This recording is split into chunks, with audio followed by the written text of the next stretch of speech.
اعوذ باللہ من الشیطان الرجیم بسم اللہ الرحمن الرحیم الحمد للہ رب العالمین ثم الصلاة والسلام علی سیدنا و نبینا و مولانا بالقاسم محمد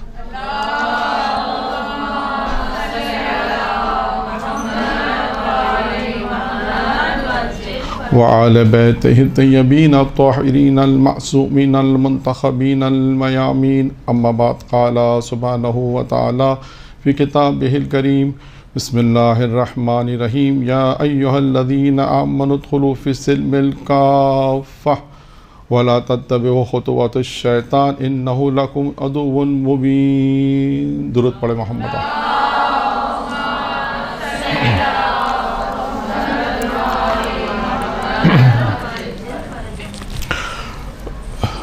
جس آیت کریمہ کی تلاوت کا شرف حاصل کیا، اس سے موضوع بھی واضح ہو گیا ہوگا کہ قرآن مجید کی اس آیت مبارکہ میں سورہ بقرہ کی آیت نمبر 207 ہے کہ جس میں پروردگار عالم ایمان لانے والوں سے مخاطب ہے، اور کیا ارشاد فرمایا، یا ایھا الذین آمنوا، اے ایمان لانے والوں، یا ایھا الذین آمنوا ادخلوا فی السلم الکافہ، اے ایمان لانے والوں اسلام میں مکمل داخل ہو جاؤ.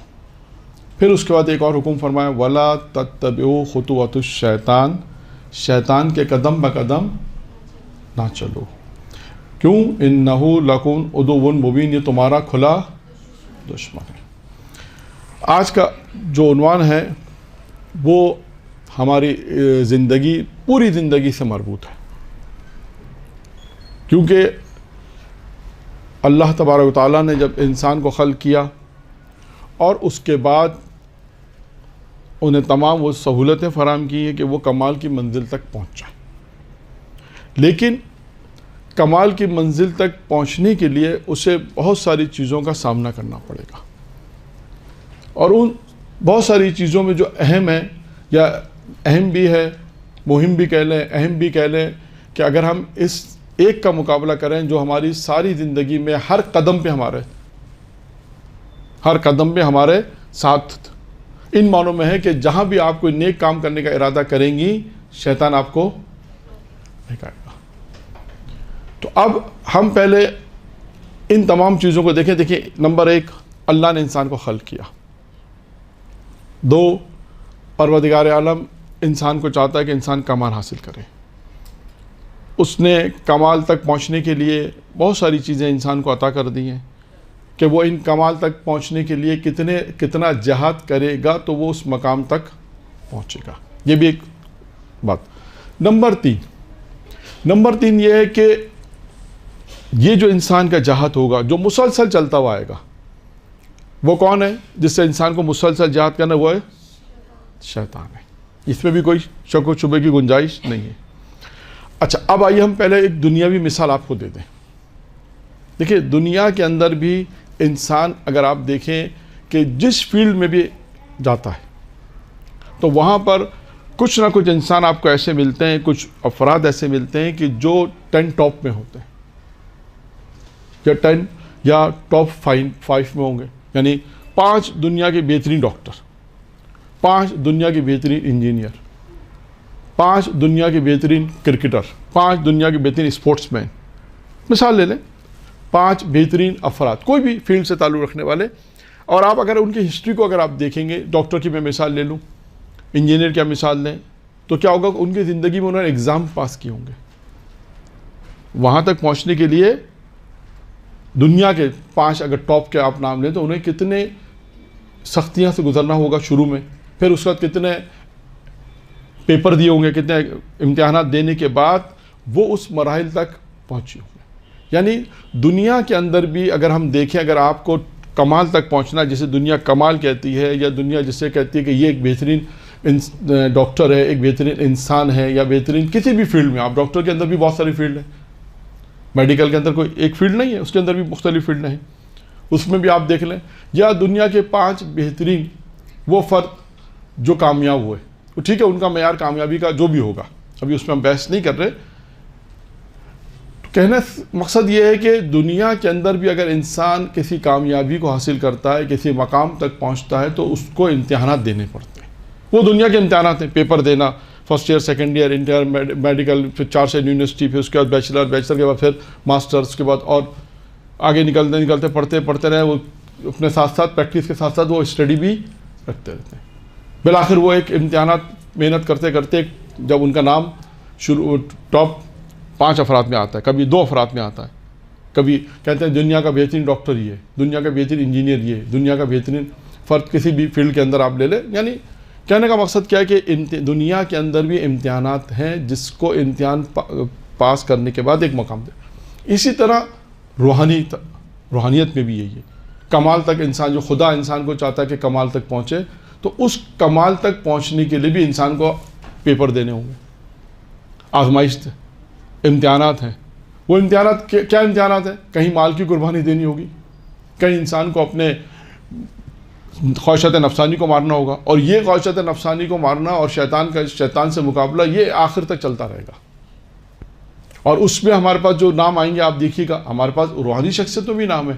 آپ نے معروف شخصیت کا نام کون ہے اس میں؟ آغا بہجت کا نام سنا ہوگا، آیت اللہ بہجت. آیت اللہ بہاؤالدینی کا نام سنا ہوگا. آیت اللہ کشمیری بہت معروف تھے. آغا قاضی مشہور ہے، نجف میں ان کی قبر ہے، بہدر السلام میں. تو یہ وہ افراد ہیں. اب ہم جب دنیا کے روحانی شخصیتوں کی بات کریں تو ہمیں پتہ چلتا ہے کہ ہاں ان کے نام بھی ہیں. شیخ صدوق کا آپ نام دیکھیں، علامہ ہلی کا نام دیکھیں، علامہ مجلسی کا نام دیکھیں. ایک مقام ہے، ایک مرتبہ. یعقوب کلینی جنہوں نے اصول کافی لکھی، کتنی محنت کے بعد 20 سال کہتے ہیں یعقوب کلینی اپنے گھر سے باہر رہے، 20 سال. تب جا کے انہوں نے اصول کافی میں جو احادیث جمع کی معصومین کی، 20 سال گھر سے باہر رہنے کے بعد ان حدیثوں کو جمع کیا اور اصول کافی لکھی. یعنی آج اگر ہم نام دیکھتے ہیں کہ شیعوں کے اندر تاریخ تشیع کی جب بات کرتے ہیں، حدیث کی بات کریں گے تو اصول کافی کی بات آئے گی. جب اصول کافی کی بات آئے گی تو یعقوب کلینی کا نام سر فہرست آئے گا. تو یہ کیسے پہنچے اس مقام پر؟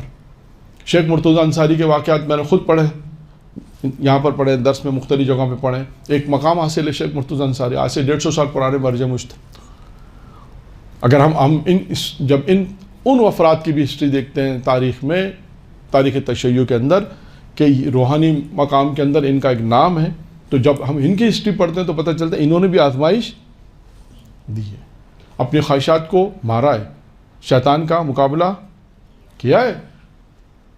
تو اب ہمیں اپنی زندگی میں بھی کہ یہ دیکھنا ہے کہ اگر ہم شیطان سے کیسے مقابلہ کریں. ممکن ہے کوئی سوال کرے، مولانا صاحب شیطان سے کیسے مقابلہ کریں، کیا کریں؟ اب قرآن مجید کی مختلف آیات آپ دیکھیں جو شیطان سے متعلق ہیں، ان کو آپ پڑھیں. کتاب کا حوالہ میں بتا دیتا ہوں، میزان الحکمہ میں جلد نمبر 5 میں اگر آپ جائیں تو وہاں شین میں آپ کو بہت آسان ہے، شین میں حروف شین میں جائیں، آپ دیکھیے اس میں آپ کو صفحہ نمبر جو ملے گا تو شیطان کے متعلق اس میں بہت ساری معلومات آپ کو ملے گی. کہ انہی معلومات کتاب سے میں نے کچھ مطالب جمع کیے جو آپ کے سامنے پیش کر رہے ہیں. صرف ترتیب دی ہے میں نے اپنے حساب سے کہ بہت ان روایتوں کو جمع کر کے کچھ چیزیں آپ کے سامنے بیان کرنی ہے. کہ دیکھیں اگر ہم اس میں پہلے ایک اصول بنائیں گے. سب سے پہلے مقدمہ یہ تھا کہ جس طرح دنیا کے اندر لوگوں نے نام پیدا کیا ہے دنیا کے امتحانات دے کر، اسی طرح روحانیت کے اندر بھی خدا نے وہ تمام چیزیں ہمیں دی ہیں کہ جس سے ہم اس انسان کے اس معراج تک، اس کمال تک پہنچے جو خدا چاہتا ہے. لیکن اس کے لیے ہمیں کیا کرنا پڑے گا؟ کس سے مقابلہ کرنا پڑے گا؟ شیطان سے مقابلہ. اب سوال یہاں پر یہ آئے گا، مولانا اب وہ کیا کام ہے؟ ابھی جو میں کچھ چیزیں بیان کروں گا، ہو سکتا ہے اس کے علاوہ بھی بہت ساری چیزیں ہوں گی. جتنا میں جمع کر سکا کچھ چیزیں آپ کے سامنے بیان کروں گا کہ کم سے کم یا 8 10 12 چیزیں ہیں کہ اگر انسان انشاءاللہ اس کو انسان کنٹرول کرے گا، انسان اس پر عمل کرے گا، تو انشاءاللہ تعالی وہ شیطان کو شکست دے سکے گا. تو سب سے پہلا اصول کیا ہے؟ دیکھیں سب سے پہلا اصول یہ کہ قرآن نے ایک اصول خود بیان کیا سورہ فاطر میں. سورہ فاطر میں پروردگار عالم نے ارشاد فرمایا اور ارشاد کیا کہ شیطان تمہارا دشمن ہے، تم بھی اسے اپنا دشمن بناؤ. سورہ فاطر آیت نمبر 6. کیا اصول ہے؟ قرآن نے ایک اصول کیا دیا کہ شیطان تمہارا، تم بھی اسے اپنا. تو پہلا مرحلہ کیا ہو گیا؟ سب سے پہلا مرحلہ یہ ہوگا کہ ہمیں یہ پتا ہو کہ ہمارا دشمن ہے کون، اور یہ ایسا دشمن ہے جو نظر نہیں آتا لیکن ہے. یہ بات طے شدہ ہے کہ دشمن ہے، اور یہ بھی طے شدہ ہے، طے شدہ بات ہے کہ وہ انسان کو گمراہ کرتا ہے، اس کے اسباب فراہم کرتا ہے. تو پہلا اصول کیا بنا کہ قرآن کی نگاہ میں کہ شیطان تمہارا دشمن ہے اور تم بھی اسے اپنا نمبر 1. نمبر 2 دوسرا قانون کیا ہے؟ سورہ بقرہ کی آیت نمبر 208 جس کو میں نے شروع میں تلاوت کی. پروردگار نے کیا کہا؟ اے ایمان لانے والو اسلام میں مکمل داخل ہو جاؤ. ایک اس کے بعد دوسرا قانون کیا بیان کیا؟ شیطان کے قدم با قدم نہ چلو. تو پہلا قانون دشمن، یہ ہمارا دشمن ہے، تم بھی اسے اپنا. ایک دوسرا قانون کیا ہوا؟ تم اس کے قدم با قدم نہ چلو. اس کا کیا مطلب ہے کہ کوئی تو افراد ہوں گے جو اس کے قدم با قدم چلنے والے. تبھی خدا نے کہا کہ تم اس کے قدم با قدم نہ چلو کیونکہ یہ تمہارا کھلا دشمن ہے. یہ دو چیزیں آپ نے دو اصول جسے ہم کہتے ہیں، 2 اصول ہو گئے. آپ کو یہ پتا چل گیا دشمن کون ہے، اور یہ پتا چل گیا کہ اس کے قدم با قدم نہیں چل. اب آتے آگے نمبر 1. نمبر 3 میں کیا ہے؟ نمبر 3 میں ہے اس سے عبرت حاصل کرو. شیطان سے کیا حاصل کرنی ہے؟ عبرت حاصل کرنی ہے. نہج البلاغہ میں امیر المومنین علیہ السلام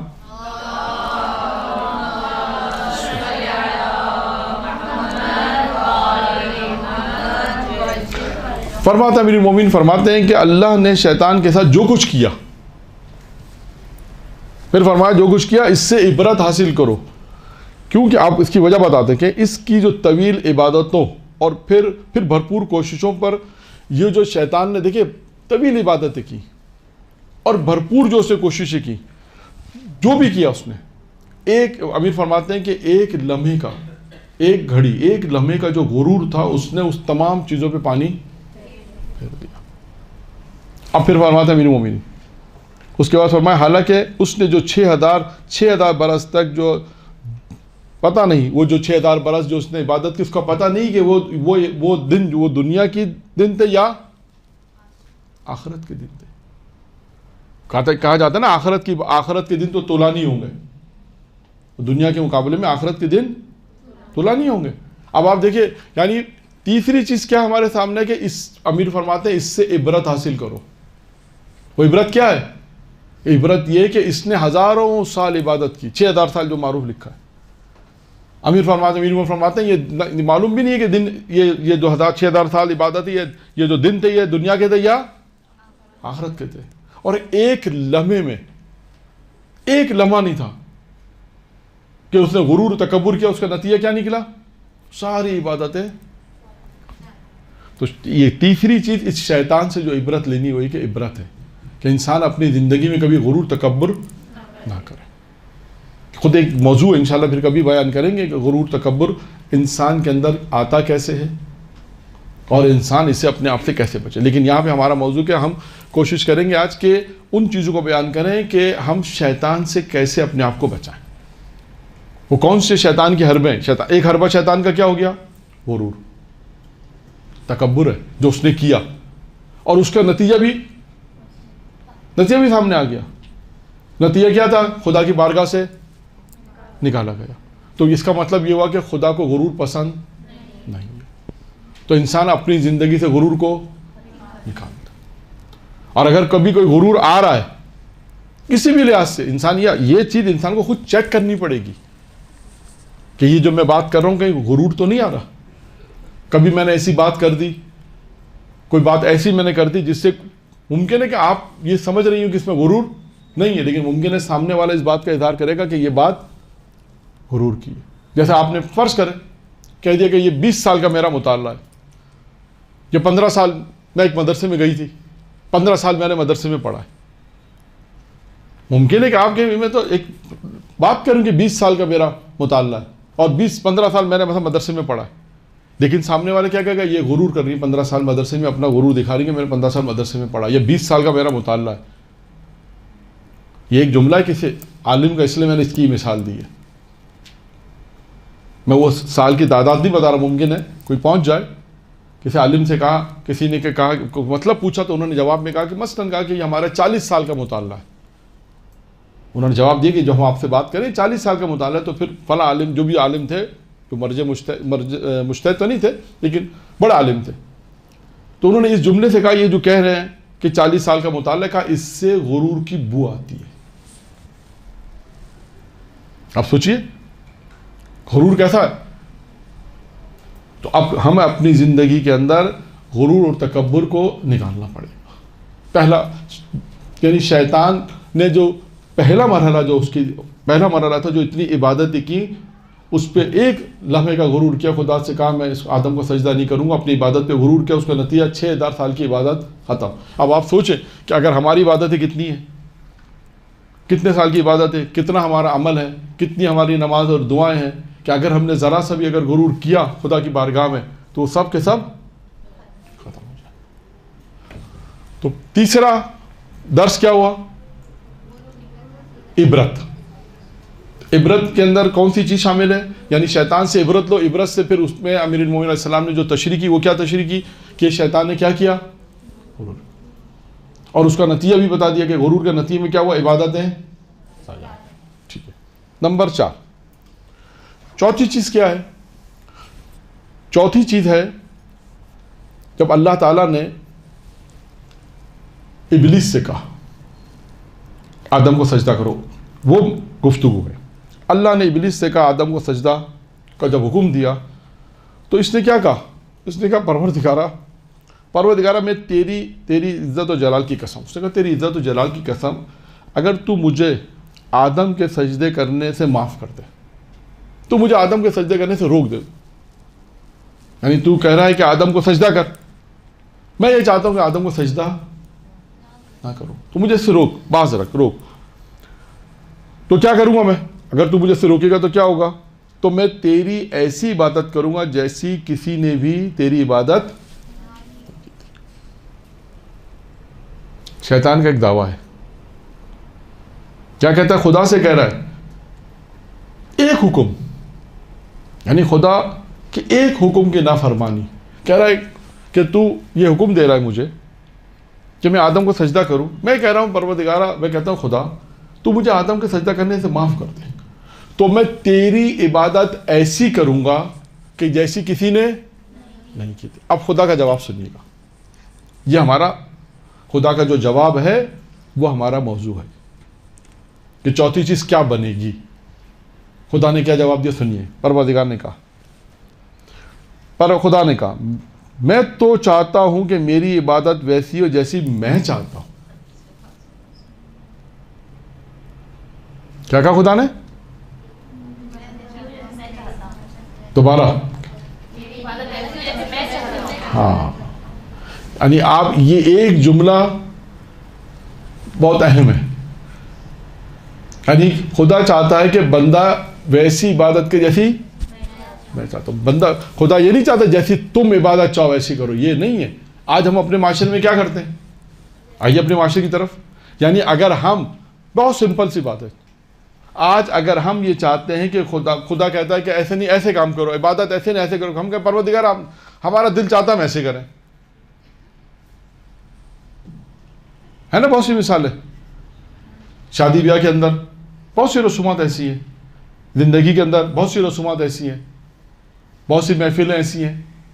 ہم آئے ہم اپنی زندگی میں اس جملے کو اپنی زندگی میں دیکھیں کہاں پر یہ زندگی میں ہماری جملہ کہاں کام آتا ہے. پوری زندگی اسی جملے پر ہے. پروردگار نے شیطان سے کہا کہ میں چاہتا ہوں، میں تو یہ چاہتا ہوں کہ میری بات ایسی جیسی میں چاہتا ہوں. یعنی ایک قانون کیا بن گیا؟ قانون یہ بنا اگر جو شخص اپنی مرضی سے جو عبادت کرتا ہے اس کا مطلب وہ شیطان کی عبادت ہے.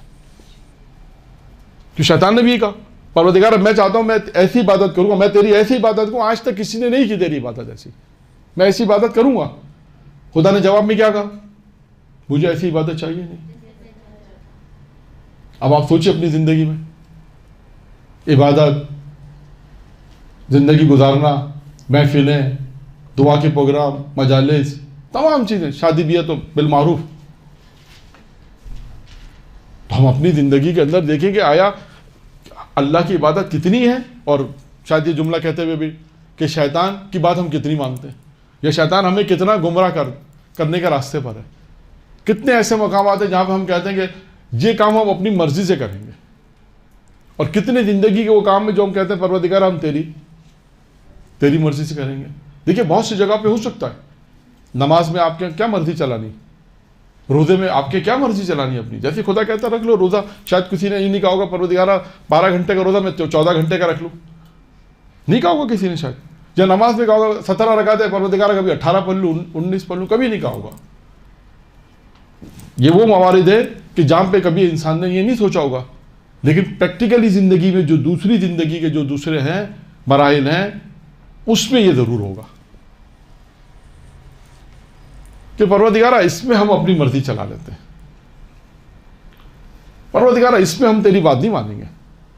خداوندہ یہ بات تو ہمارا دل چاہتا ہے کہ ہم یہ رسم و رواج اپنی مرضی سے کریں، اپنے خاندان کی مرضی سے کریں، اپنی مرضی سے کریں، یا بچوں کی مرضی سے کریں. ہمارے پاس تو ایک آپشن یہ ہوتا ہے، اگر کوئی ایسے محفل میں جائیں یا ایسے پروگرام میں جائیں تو کیا کہتے ہیں، اگر وہ اعتراض کر بھی دیتا ہے تو کیا کہتے ہیں، کیا جواب ملتا ہے؟ بچوں کی وجہ سے. اور انہیں یہ یاد نہیں آتا کہ یہ بچہ کتنی منتوں سے پیدا ہوا، یہ یاد نہیں آتا کہ یہ بچہ اللہ نے دیا، یہ یاد نہیں آتا کہ بچوں کو کتنی محنتوں سے پالا ہے اس کے بعد، اور یہی بچہ خدا کی نافرمانی کا اگر سبب بن جائے. تو لہذا یہ ایک قانون بن گیا کہ اپنی مرضی جہاں پر ہوگی یہ فیصلہ ہو جائے گا یہ عبادت کا وہ حصہ ہے جو اپنی مرضی والا ہے، وہ کس کا ہے؟ شیطان کا. سب بولے تو پتہ چلے کس کا ہے؟ شیطان کا. ہاں. تو 4 قانون اب تک ہم نے آپ کے سامنے بیان کی ہے. پہلا قانون کیا تھا؟ 1 2 3 عبرت. چوتھا کیا تھا؟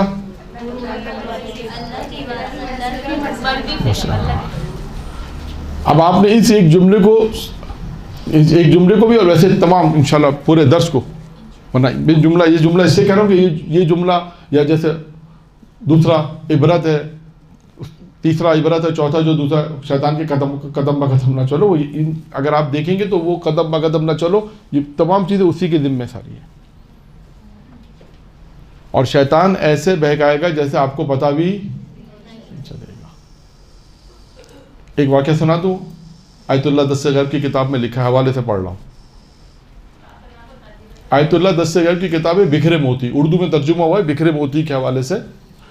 فارسی میں نہیں معلوم کیا نام ہے، اردو میں اس کا ترجمہ ہوا ہے بکھرے موتی. غالباً اسی میں پڑھا تھا، بہت پرانا قصہ ہے لیکن سنا دیتے ہیں آپ کو بھی. قصہ اس طرح سے کہ ایک مولانا صاحب تقریر کر رہے تھے کہ اللہ کی راہ میں خرچ کرو اتنا ثواب ہے، اللہ کی راہ میں خرچ کرو اتنا ثواب ہے، اتنا ثواب ہے، یہ سب چیزیں. جی ہاں، شیطان کی خالہ نہیں، تھوڑا سا اور آگے جا کر ہے، ایک اسٹیپ آپ نے آگے بڑھا دی، پیچھے وہ کیا ہے، وہ اس طرح ہے کہ وہ جب مولانا صاحب تقریر کر رہے تھے، کچھ افراد تھے ان میں، کچھ دوست افراد تھے، کچھ سب سن رہے تھے. ایک شخص نے اس میں سے اپنے دوستوں سے کہا اچھا مولانا صاحب نے یہ بھی کہا کہ اگر تم نیک کام کرنے جاؤ گے تو شیطان تمہیں بہکائے گا، یعنی شیطان تمہارے راستے میں آئے گا. یہ بھی جملہ ساتھ انہوں نے کہا کہ شیطان بہکاتا ہے، جیسے روایتوں میں کہ آپ نیک کام کریں گے شیطان بہکائے گا. اس نے اپنے دوستوں سے کہا کہ میں دیکھتا ہوں شیطان آتا ہے یا نہیں آتا. اب یہ مولانا صاحب نے تو درس میں کہا ہے کہ شیطان بہکائے گا اور شیطان آئے گا. اب اپنے گھر آیا اور گھر آنے کے بعد اپنی زوجہ سے کہا کہ بھائی اللہ کی راہ میں مولانا صاحب نے کہا دو اتنا ثواب ہے، تو میں سوچ رہا ہوں کہ یہ سب سامان اللہ کی راہ میں دے دیں. تو اس کی بیوی نے کہا کہ اللہ کی راہ میں سب کچھ دو گے تو ہمارا کیا ہوگا، کچھ نہیں دینا. یہاں سے بھگا دیا اسے، کچھ بھی نہیں اللہ کی راہ میں. جو باہر نکلا دوستوں نے پوچھا کیا وہ شیطان کو دیکھا؟ کہا شیطان کو نہیں دیکھا، اس کی ماں کو کم از کم ضرور دیکھا. تو یہ ایک مثال انہوں نے دی، سمجھانے تمثیل ہے کہ کبھی کبھی شیطان مختلف طریقوں سے انسان کو بہکائے گا. اس کے ہتھیار کیا ہیں؟ وہ بھی آئیں گے آج کی تقریر میں انشاءاللہ کہ کون کون سے ذریعے ہیں جو اس کا بہکانے گے. خیر یہاں تک پہنچ گئے. 4 چیزیں ہم نے آپ کے سامنے اب تک بیان کی. اب آتے ہیں 5ویں چیز کے اوپر. 5ویں چیز ہے شیطان سے مقابلے کا طریقہ. امام موسیٰ کاظم علیہ السلام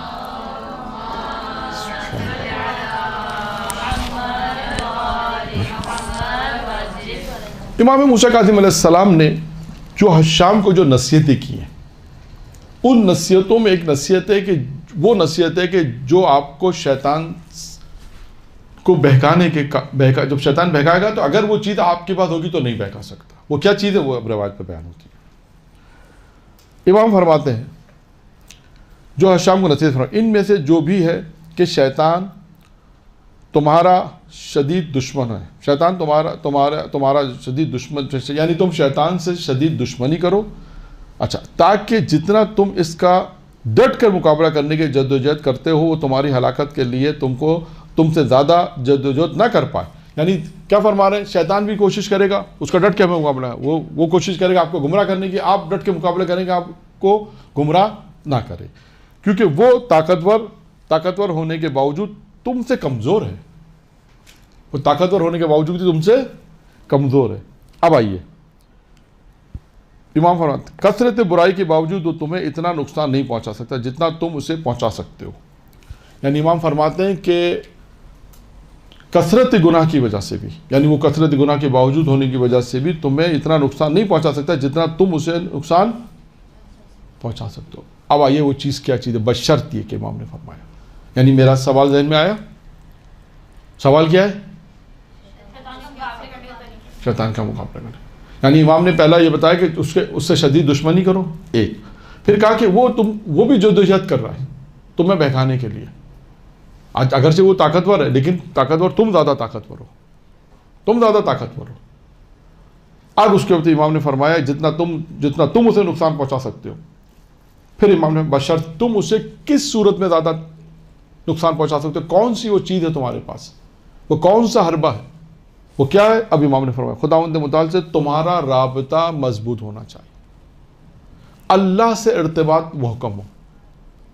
اگر اللہ سے ارتباط آپ کا محکم ہے تو شیطان آپ کو نہیں بہکا سکتا. اب آپ کو یہ دیکھنا ہے کہ آپ کا اللہ سے ارتباط کتنا ہے. اب اس کی میں مثال دے دوں. دیکھیں شیطان جو سورہ ناس کے آپ تفسیرات میں جائیں تفسیر وغیرہ کا مطالعہ کریں تو اس میں آپ کو ملے گا خناس جو وسوسہ ڈالتا ہے نا. وسوسہ کیا ہوتا ہے وسوسہ انسان خناس وسوسہ ڈالتا ہے نا. اب یہ وسوسہ شیطان بھی ڈال سکتا ہے اور کوئی دوسرا شخص بھی. یعنی خیالات کا ڈالنا یعنی غیر محسوس خیالات کا وسوسہ کہتے ہیں غیر محسوس طریقے سے. اب شیطان آپ کو یا آپ اگر الرٹ ہے جسے ہم کہتے ہیں نا الرٹ رہنا ذرا سا بھی کسی نے آپ سے آ کے کہا کہ ہاں آپ ایسا کریں یہ کام کرنے کیا فرق پڑتا ہے گناہ ہی تو ہے چھوٹا گناہ کرنے کیا فرق پڑتا ہے کون سا اللہ آپ کو اس گناہ سے جو ہے وہ عذاب دے دے گا. کہتے ہیں لوگ کہ اگر آپ یہ چھوٹا گناہ انجام دے دیں تو کون سا آپ کو اللہ عذاب دے دے گا. توبہ کر لیں گے استغفار کر لیں گے. تو یہ جو اگر کوئی آپ سے آ کے کہہ رہا ہے اس کا مطلب کیا ہے شیطان یہی شیطان ہے جو وسوسہ ڈال رہا ہے. یہ شیطان ہے جو گمراہ کی طرف آپ کو کوشش کر رہا ہے کہ آپ گمراہ کی طرف آ جائیں. میں نے کہا کبھی کبھی انسان کے دل میں خود ہی خیال آئے گا کہ یہ کام میں کر لوں ہو سکتا ہے وہ گناہ ہو تو یہ وسوسہ شیطان ہے. اور دوسری طرف ہو سکتا ہے کوئی انسان جس سے آپ مشورہ کرنا سمجھ رہی کہ اس سے میں مشورہ کروں یہ اچھا مشورہ دے گا. ہو سکتا ہے کہ ایسا مشورہ ہو جو آپ کو گناہ کی طرف لے جائے. سمجھ جائیں کہ یہ بھی شیطان کے. اب 5ویں چیز کیا بن گئی شیطان کے مقابلے کے لیے 5ویں چیز کیا بنی اللہ سے ارتباط. اب یہ بھی ممکن ہے سوال آئے گا مولانا اللہ سے ارتباط کیسے کریں یہ ایک سوال ہے انشاءاللہ پھر کبھی بتائیں گے. لیکن اللہ سے انسان کا ارتباط ہونا چاہیے. اچھا ارتباط کے لیے آپ دیکھیے تمام واجب ایک خلاصہ بتا دیتا ہوں. تمام واجبات کی ادائیگی جو چیزیں اللہ نے کہی ہیں اللہ سے اپنے ارتباط کو مضبوط رکھیں. تمام واجبات کی ادائیگی. اور پہلے بھی میں نے مختلف کلاسوں میں بھی کہا کہ بہت سی واجبات اگر ممکن ہے انسان کو معلوم نہیں ہے تو وہ معلوم کر. ایسا نہ ہو کہ 20 سال بعد 10 سال بعد 30 سال بعد پتہ چلا اچھا یہ بھی واجب تھا اچھا یہ بھی حرام تھا. یہ نہ ہو. اس کا نتیجہ کیا ہوگا کہ اگر بہت سے واجبات اگر آپ کے علم میں نہیں ہے، اگر وہ آپ سے چھوٹ رہے ہیں، جس کی وجہ سے ہو سکتا ہے کہ وہ منزل کمال کی منزل تک انسان کو جہاں پہنچنا وہ انسان نہیں پہنچ رہا ہوگا۔ اچھا، اب آتے ہیں چھٹی چیز پر۔ 5 چیزیں ہم نے بیان کی۔ چھٹی چیز کیا ہے؟ چھٹی چیز ایک ہے، اب وہ اسی 5ویں چیز کی ذمہ ہے۔ دیکھیے، یہ ایک شیطان کا ایک حربہ کیا ہے؟ شیطان کا ایک حربہ یہ ہے کہ وہ آپ کے یعنی لمبی لمبی آرزویں، وعدے، جسے ہم کہتے ہیں وعدہ، آپ کو وعدہ کرائے گا، لمبی لمبی آرزویں، لمبی لمبی امیدیں، یہ ایک شیطان کا حربہ ہے۔ لمبی لمبی آرزو کرانا، لمبے لمبے وعدے، انسان خیال کرے کہ اچھا میں یہ کر لوں گا، اچھا میں یہ کر لوں گا، اس طرح آرزو، یہ تمام چیزیں جو ہیں یہ شیطان کا ایک حربہ ہے۔ اس کے جواب، یہ ایک حربہ، اس کا یہ پوری ایک روایت ہے۔ نوروز کتاب کا نام ہے نوروز ثقلین، تفسیر کی کتاب ہے نوروز ثقلین میں آپ کو، یا سورہ ناس کی جب تفسیر میں جائیں گے تو وہیں آپ کو یہ روایت مل جائے گی کہ جب یہ آیت نازل ہوئی، آل عمران کی آیت نمبر 135، جب یہ آیت نازل ہوئی، کون سی آیت؟ والذین اذا فعلوا فاحشۃ او ظلموا انفسهم ذکروا اللہ فاستغفروا لذنوبہم۔ جب یہ آیت نازل ہوئی کہ وہ لوگ جو اذا فعلوا فاحشۃ، جب وہ برے کام انجام دیتے ہیں، پھر دوسرا کیا کہتا ہے؟ او ظلموا انفسهم، اور اپنے نفسوں پر ظلم کرتے ہیں۔ 2 چیزیں کیا کہا قرآن نے؟ وہ افراد جو برے کام انجام دیتے ہیں، یا دوسرا کام کیا کرتے ہیں؟ اپنے ظلم کرتے ہیں۔ پھر وہ لوگ کیا کرتے ہیں؟ پھر قرآن نے کہا پھر وہ لوگ کیا کرتے ہیں؟ اللہ کا ذکر کرتے ہیں، اللہ کا ذکر کرتے ہیں، اور اس کے بعد استغفار کرتے ہیں اپنے گناہ سے۔ 2 کام یہ کام بھی کرتے ہیں۔ قرآن نے یہ واضح کیا کہ یہ جب وہ لوگ، کچھ لوگ، وہ لوگ والذین نے، وہ افراد کہ وہ لوگ جب برے کام انجام دیتے ہیں اور جب اپنے نفسوں پہ ظلم کرتے ہیں، اس کے بعد انہیں اس بات کا، یعنی میں اپنے الفاظ میں سمجھاؤں کہ انہیں اس بات کا جب احساس ہوتا ہے کہ ہم نے غلط کیا ہے، تو پھر کیا کرتے ہیں؟ اور دوسرا کام کیا کرتے ہیں؟ اللہ کا ذکر کرتے ہیں، اللہ کا ذکر۔ یہ دیکھیے، یہ بہت مہم چیز ہے، اللہ کا ذکر۔ سورہ ناس میں نے عرض کیا کہ جب آپ اس کی تفسیرات میں جائیں گی تو وہاں پر بعض لوگوں نے خلاصہ لکھا ہے۔ ایک کتاب کا نام ہے زاد حیات، 2 جلدی کتاب ہے، 2 جلدی زاد حیات۔ انہیں پورے قرآن کے سوروں کا خلاصہ لکھا ہے، یعنی قرآن میں ہر سورے میں کون کون سے موضوعات ہیں، اور اس کی تشریح، مختصر تشریح لکھی ہے، اور اس سورے کی خصوصیات لکھی ہے۔ وہاں پر انہوں نے سورہ ناس کے اندر یہ لکھا ہے کہ جب انسان کو وسوسہ آتا ہے، جب انسان کو شیطان وسوسہ کرتا ہے، کوئی گمراہ کرتا ہے، تو اس کا علاج کیا ہے؟ پھر یہ سوال ہے یا نہیں ہے؟ آپ میں سے کسی نے پوچھا نہیں کہ مولانا اگر وسوسہ ہو، کوئی گمراہ کرے تو اس کا کیا علاج کیا ہے؟ وہاں پر انہوں نے اس کا علاج لکھا ہے کہ اللہ کا ذکر، بہترین ذکر ہے وہاں پر، یعنی بہترین علاج کیا ہے؟ اللہ کا ذکر۔ اب آئیے روایت، یہ تو قرآن آیت تھی۔ اب آئیے روایت، جب یہ آیت نازل ہوئی تو کہتے ہیں کہ ابلیس نے اپنے تمام چیلوں کو بلایا، ایک مکہ میں ایک پہاڑ کے اوپر سب کو جمع کیا، اور اس کے بعد کہا کہ یہ آیت نازل ہو گئی ہے، ہم تو گناہ کراتے ہیں لوگوں سے، یہ اپنے نفسوں پہ ظلم بھی کرتے ہیں، لیکن اب یہ اللہ کا ذکر بھی کر لیتے ہیں۔ جب یہ اللہ کا ذکر کرتے ہیں، اپنے گناہوں سے معافی مانگ لیں گے، تو پھر ہمارا کام تو خراب ہو گیا سارا۔ یہ میں اپنے الفاظ میں آپ کو سمجھا رہا ہوں، یہ روایت مفہوم روایت۔ اب اس نے کہا کریں کیا؟ ان کے ساتھ، یعنی مسلمانوں کے ساتھ جو اللہ پہ ایمان لائے، ان کو تو ہمیں بہکانا ہے۔ اب یہ آیت نازل ہوگی، کیا کریں؟ تو ایک نے کہا کہ میں ایسا کرتا ہوں، اپنی ایک ترکیب دی سے کہ میں ان کو ایسے بہکاؤں گا، ایسے بہکاؤں گا۔ اس نے کہا نہیں، یہ کام نہیں چلے گا۔ اس طرح پہلے نے، دوسرے نے، تیسرے، اس میں سے خناس جو تھا، اب سنیے گا، خناس جو تھا، اس نے کہا میرے پاس ایک ترکیب ہے۔ دیکھا وہ کیا ترکیب ہے تمہارے پاس؟ اب اس نے ترکیب دیکھی کیا بیان کی۔ اس نے کہا میرے پاس ایک ترکیب ہے کہ میں کیا کروں گا؟ پوچھا اس نے کہا کہ میں ان سے وعدے کروں گا، نمبر 1 کیا کروں گا؟ نمبر 2 انہیں امیدیں دلاؤں گا، آرزو، لمبی لمبی امیدیں،